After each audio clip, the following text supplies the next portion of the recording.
My name is Cadence Weapon, and you may know me from being on canada.gov.ca, my claim to fame. I'm here to introduce the man himself, canada.gov.ca. Give it up.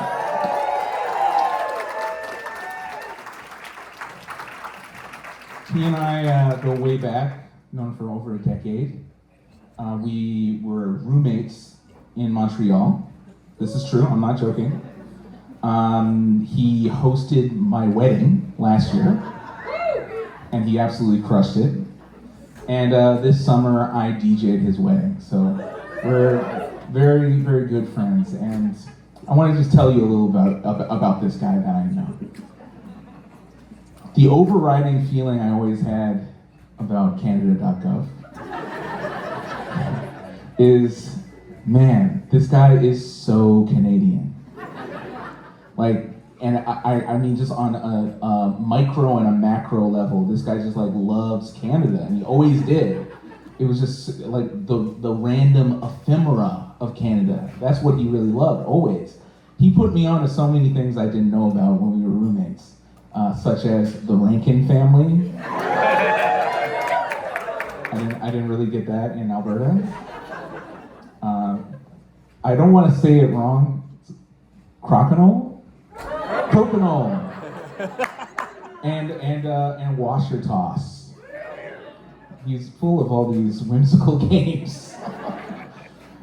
But yeah, the thing about canada.gov is is it weird that I keep calling him that like it's his name?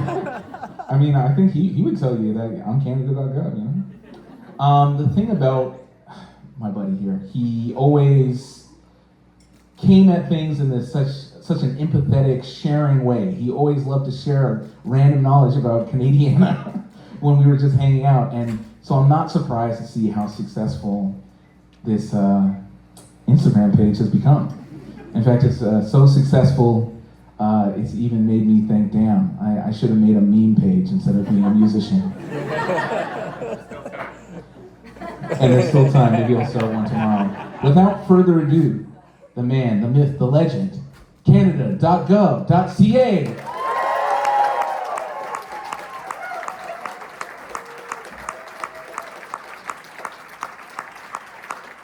I'm the fountain of affection, I'm the instrument of joy, to keep the good times rolling. I'm the boy, you know the world could be our oyster. You just put your trust in me, 'cause we'll keep the good times rolling. Wait and see, wait and see. Oh, wait and see.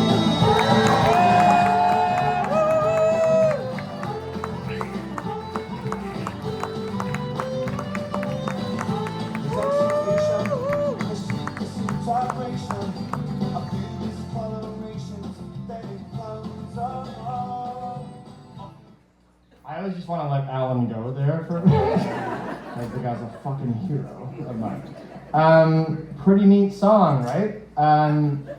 It's obviously very on brand for me and my account, but how obvious is it that that song was not written by Great Big Sea?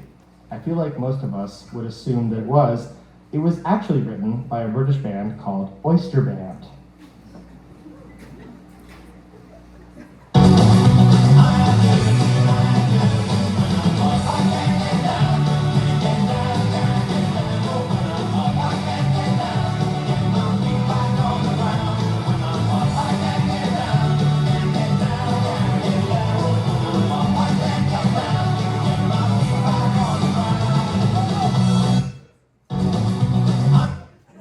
I think I had to press spacebar twice. I fucked that up so many times during the first show. Okay, on that topic, why don't we continue a little bit and think about other songs that we were certain were written by Canadian bands. For example, what about April Wine, Could Have Been a Lady? There's no way they didn't write that, right?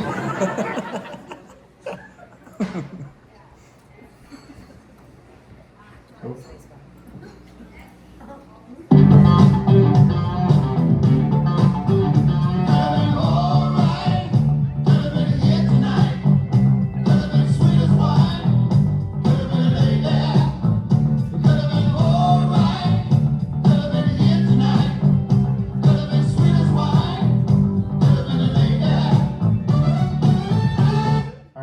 was actually written by Hot Chocolate, the guys behind the #1 hit, You Sexy Thing. Isn't that fucking crazy? I love that. And then it says, play the song on PowerPoint. While we're at it with April Wine, if they didn't write Could Have Been a Lady, they must have written Bad Side of the Moon, right? In fact, they did not. Oh, for Christ's sake.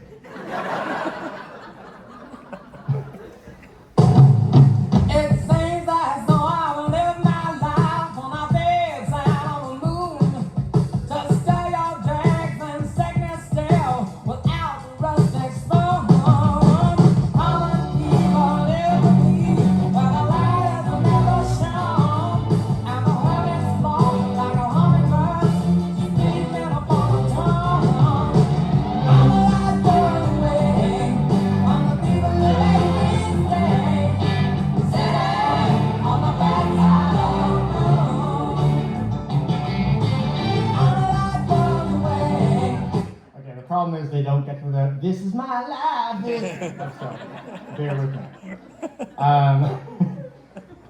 So the next song was made popular by my nemesis, Jan Arden. Long-time followers of the account will know what I'm talking about. We got in a beef.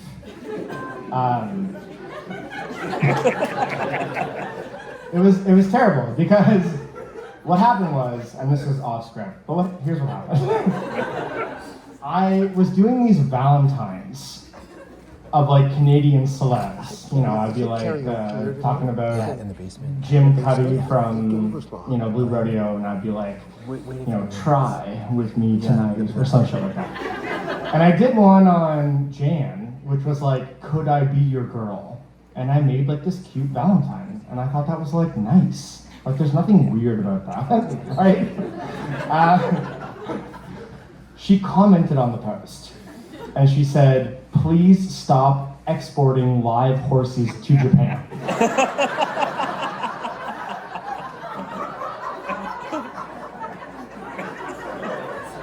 And I was like, Jan, there must be some kind of misunderstanding. Like, I am a dude with a phone in Montreal. I have never exported a single live horse to Japan. In fact, you were my first show at the Aiken Center in Fredericton on January 12th, 1997. I still have the ticket. I was a huge fan of Living Under June. That record was fucking amazing. Insensitive, Good Mother, like every song on that record was fucking amazing. That was my first ever concert. So this hurt me.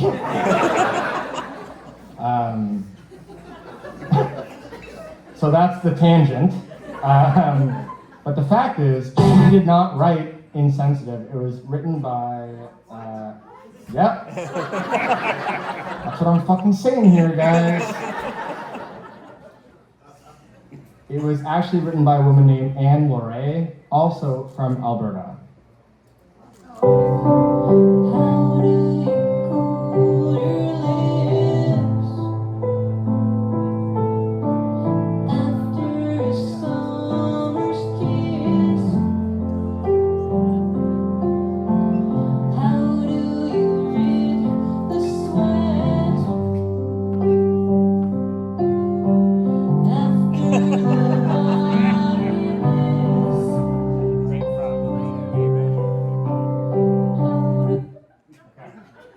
Sorry about that. That was a lot of insensitive. All right, the next one is a little less of a shocker. Most people know that Great Big Sea did not write End of the World, as we're all aware that it was an REM song, and a very good one at that. We're not going to concern ourselves with Oyster Band here, but let's take a quick listen to the original of End of the World, which really makes you think, did Great Big Sea write anything? Wait, is that it? That's great, it starts with an earthquake, birds and snakes, an airplane. Lenny Bruce is not afraid. I heard there was a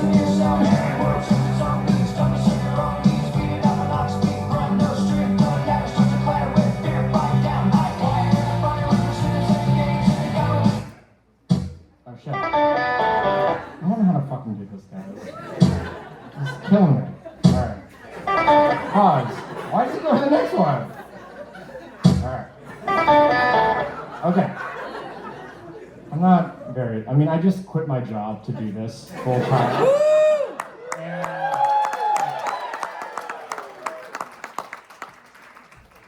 they should have fired me a long time ago. Imagine I'm doing these presentations, and then boss, here we go. Shaken All Over, not written by Burton Cummings. Ooh. It wasn't written by Randy Bachman either, or anyone else in the band. You perhaps think otherwise, given that the Guess Who's debut studio album was called Shaken All Over. Another interesting fact is that Burton did not write a single song on that record. There's a few written by Bachman, but none written by Burton Cummings, who I think became the much stronger songwriter of the two. I would say he's the Lennon out of the Cummings Bachman situation. But here we go. It's a fucking jam though, right? That circle.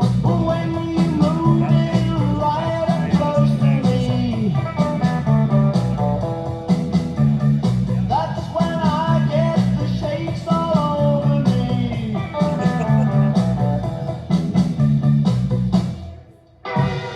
Quivers down the backbone, I got the shakes down the knee bone.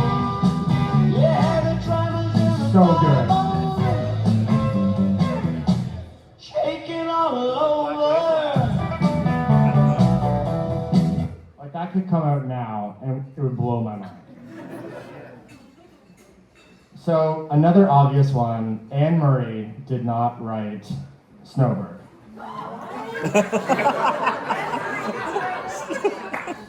It was written by a guy named Gene McClellan, an alcoholic from Prince Edward Island. He was, okay, off script again. This is not in my notes. Okay, Gene McClellan's crazy. So he writes these tunes for people like Anne Murray, but he was so like anti-fame and like not into that whole thing. What he did instead was he started doing the like prison circuit as like a Christian, like I'm gonna reform all these men and sing for them. This is long before Johnny Cash did it. This is like way before, honestly, I think Gene McClellan like started this vibe to do that. But he wrote Snowbird. Beneath that snowy mantle cold and clean, the unborn grass lies waiting for its coat to turn to green. The snowbird sings the song he always sings, that speaks to me of flowers that will bloom again in spring. When I was young, my heart was young then too. Top 10 Canadian songs Anything that it ever would written. tell me, that's the thing that I would do. But now I feel such emptiness within. Oh, the thing that I want most in life's the thing that I can't win. Spread your tiny wings and fly away. Come on. And take the snow back Sitting down and writing that? from on that day. What I love forever is untrue. Alright, it's fucked up. Like that song is so good. Okay, so the next song that I want to talk about is, I'm just gonna do this all night. Not really, but the next song, actually, I want to go off script again, one moment. One day, I'm on my phone, an iPhone, on my couch, doing canada.gov.ca. Very inspiring, I know. I get a DM from Anne Murray. And I was like, well, that's weird. Like, who is pretending to be Anne Murray? And DMing me, because that happens, you know, like our boomer parents get fooled all the time on shit like this. But I look at it and I'm like, wait a minute, like this is a verified account. And then I check and I realize that her daughter, Dawn Langstroth, follows me and had like, you know, she's like, you know, this guy, I don't know what he's doing, but he's like, you know, talking about you all the time on his Instagram. So So I get a DM from Anne Murray, and she is just like chatting me up, whatever. And I was like, you know, my parents actually went to university with you at UMB. Like, my parents went to St. Thomas, but it was while she was at UMB in Fredericton, New Brunswick, in the late 60s. So I had an in with her. A week or two later, I get a box sent to my apartment in Montreal, and it was every single piece of merch you could buy from the Anne Murray store. There was a crew neck that just said in cursive writing, Anne Murray. There was a hat that said the Anne Murray Center, which I don't know if anyone went to my Peterborough show, but I wore that like, that's my summer hat. I switched to a toque in the wintertime, as men do in this country. But the other thing that really blew my mind was the fact that she included 2 8x10s, and one was her face, and it said, "To John, love, Anne." My name is John, by the way. Nice to meet you. And the other one said, "To the admin, love, Anne Murray." And someone on her team was like, if you send that one in addition, he can post it, which was incredibly considerate. Like, how, anyway, that broke my, I'm gonna start crying right now. It broke my heart. So that's my little anecdote there. Okay, so I could have dedicated like a huge chunk of the show to the next topic because it's so insane. It's another song, unfortunately for you all. The story behind "It's All Coming Back to Me Now" by Celine Dion is amazing, and there's a lot behind the whole thing, and here are the Cole's notes, or the canada.gov.ca version of the story. The song was written by Meatloaf's songwriter Jim Steinman, and Meatloaf desperately wanted to record it. Steinman actually took an infuriated Meatloaf to court to ensure that he could not sing it. When Meatloaf demanded to sing it, Steinman famously replied, "No, it is for a woman."